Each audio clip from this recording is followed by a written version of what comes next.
Skin and bones, fainting and even coughing up blood. That's how lawyers for the hunger-striking Guantanamo detainees describe some of their clients who've been starving themselves since early February.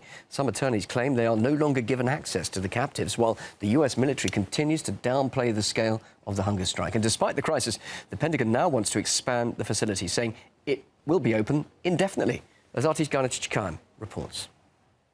Despair among Guantanamo detainees is growing, as now even their lawyers are being denied direct access to them. Attorneys say they had a visit scheduled for early next week with one of the prisoners who's been on strike since the beginning of February. Lawyers have been informed by authorities that the only flight to the prison, a U.S. military flight, was canceled. We have asked for other options to get down to Guantanamo. We've been told there are no other options. There is no flight that we can get on. It is very frustrating. To cut off this flight at this time is a particular outrage. Not only are the attorneys struggling to find out the true extent of what's happening in Guantanamo now, but we journalists are as well.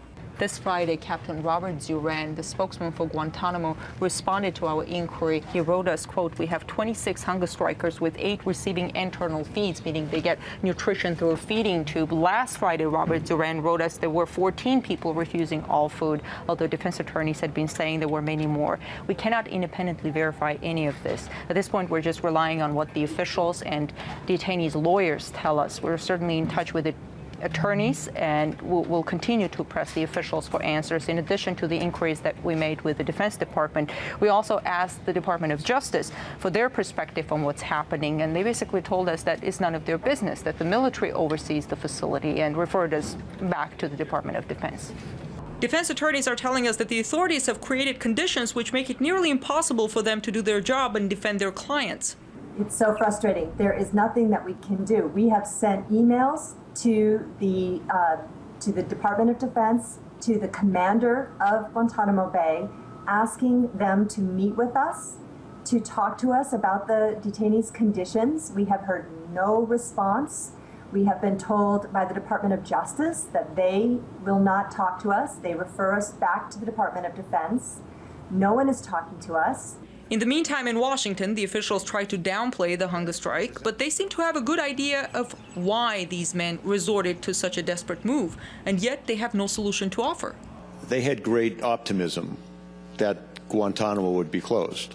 They were devastated when the president backed off at least their perception of closing the facility. That has caused them to become frustrated, and they want to get this, I think, turn the heat up, get it back in the media.